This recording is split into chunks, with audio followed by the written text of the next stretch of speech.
A couple weeks ago, I reported on John Cheney Leopold, a University of Michigan professor who first agreed to write a recommendation for one of his students who was trying to study abroad, but then reneged on that agreement when he found the student was planning to study in Israel.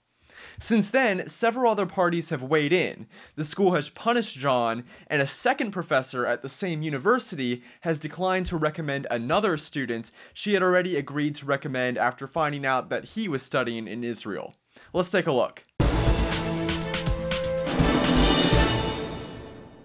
UMich American Studies professor John Cheney Leopold has stood by his decision to go back on his decision to write a recommendation for student Abigail Ingber to study in Israel, but with one little modification. He told Abigail, as you may know, many university departments have pledged an academic boycott against Israel in support of Palestinians living in Palestine. But it is actually against UMich policy for departments to divest from or boycott Israel. Cheney Leopold now says he slipped up because he was doing departmental business around the same time he wrote that email, and that he meant to say that many university professors, not departments, are boycotting Israel. The professor also elaborated on his decision not to write the recommendation, saying, "I declined to write the letter because I believe in equality.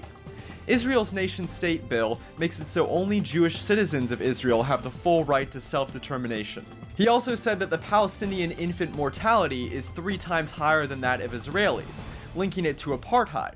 Which makes me curious, does that mean America is also an apartheid state? That black infant mortality rate is nearly 3 times higher than the Asian one.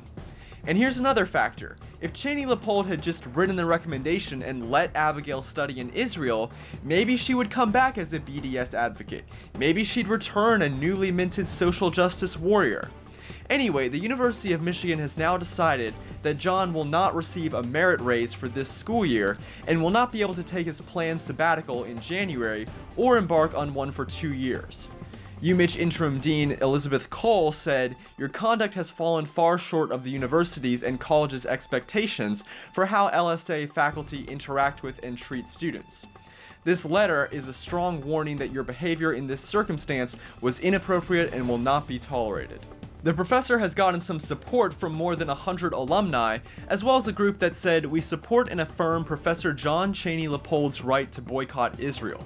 His actions are the same demanded by Palestinian civil society and serve to recognize and resist forces committing human rights violations.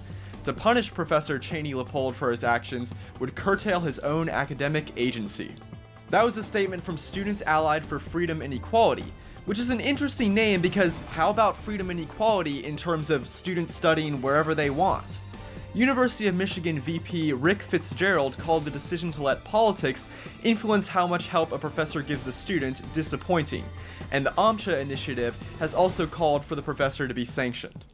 Also recently, a second UMich teacher, this time TA Lucy Peterson, also went back on her decision to recommend a student to study at Tel Aviv University.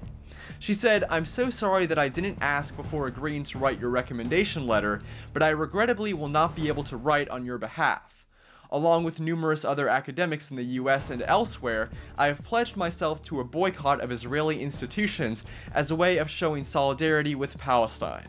I don't think UMich has punished her yet, but what do you guys think? Should professors only weigh students' merit when deciding to write recommendations, or is it okay to let politics and perceived notions of justice and equality influence those decisions? Let me know in the comments below. For Campus Unmasked, I'm Rob Shimshock. If you like this video and support our mission, please make sure to comment and subscribe. If something happens on your campus and you'd like us to investigate, send us details using the form on campusunmasked.com.